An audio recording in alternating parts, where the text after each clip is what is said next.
नांदेड जिल्ह्यातील अर्धापूर तालुक्यातील चोरुंबा ग्रामपंचायतीच्या कारभाराविरोधात एका तरुणानं थेट अन्नत्याग आंदोलन सुरू केलं आहे।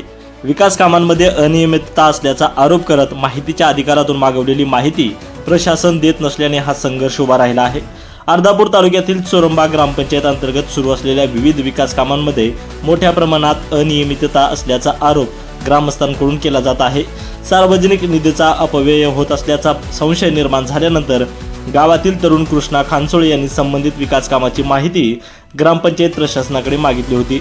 मात्र मागवलेली माहिती देण्यास ग्रामपंचायत प्रशासनाकडून सातत्याने टाळाटाळ करण्यात येत असल्याचा आरोप करत कृष्णा खानसोळे यांनी 15 जून पासून ग्रामपंचायत कार्यालयासमोर अन्नत्याग आंदोलन सुरू केलं आहे। या आंदोलनाला गावातील नागरिकांचाही पाठिंबा मिळत असून आंदोलनस्थळी मोठ्या प्रमाणात ग्रामस्थ जमा होत आहेत। परिस्थिती लक्षात घेता कोणतेही अनुचित प्रकार घडू नये म्हणून अर्धापूर पोलीस ठाण्याच्या वतीने गावात पोलीस बंदोबस्त सुद्धा तैनात करण्यात आला आहे। ग्रामपंचायतीच्या कारभारातील कथित अनियमिततेची चौकशी करून संबंधित माहिती तात्काळ उपलब्ध करून द्यावी अशी मागणी आंदोलनकर्त्यांनी केली आहे। खानसोळे कृष्ण आबासाहेब, मी आज ग्रामपंचायत कार्यालय चोरुंबा येथे अन्नत्याग उपोषण सुरू केलं आहे। खरं तर आमच्या गावामध्ये 400 घरकुल आले असं माहिती होतं।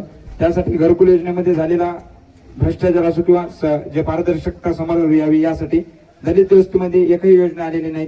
त्यासाठी जल जीवन योजना, 15वा वित्त आयोग, आयुष्यमान आरोग्य, पंचायत विकास आणि पाणी संवर्धन शेततळे या सर्वांच्या मागण्या आम्ही यासाठी माहितीचा अधिकार ग्रामसेवक यांच्याकडे आज दाखल करणार आहोत। आणि हे उपोषण आमचं जोपर्यंत हे मागण्या मान्य होणार नाहीत तोपर्यंत हे उपोषण असंच चालू राहील। आणि जोपर्यंत येथील सर्व गावकऱ्यांना, सर्वसामान्य जनतेला घरे येणार नाहीत, ज्या म्हणजे लाईटाची सुविधा, अन्न वस्त्र निवारा या मूलभूत गरजा म्हणतो, परंतु आजही माझ्या गावात अन्न वस्त्र निवारा नाही। अत्यंत सर्वसामान्य लोक राहतात, गोरगरीब राहतात, काही जणांच्या भीती ढसळलेल्या आहेत। एवढं डोळ्यात पाणी येतं, उपोषणाला बसायचं म्हणजे एवढं सोपं नाहीये। सकाळपासून चेक करू शकता, बॉडीमध्ये काहीच नाही पाण्या व्यतिरिक्त।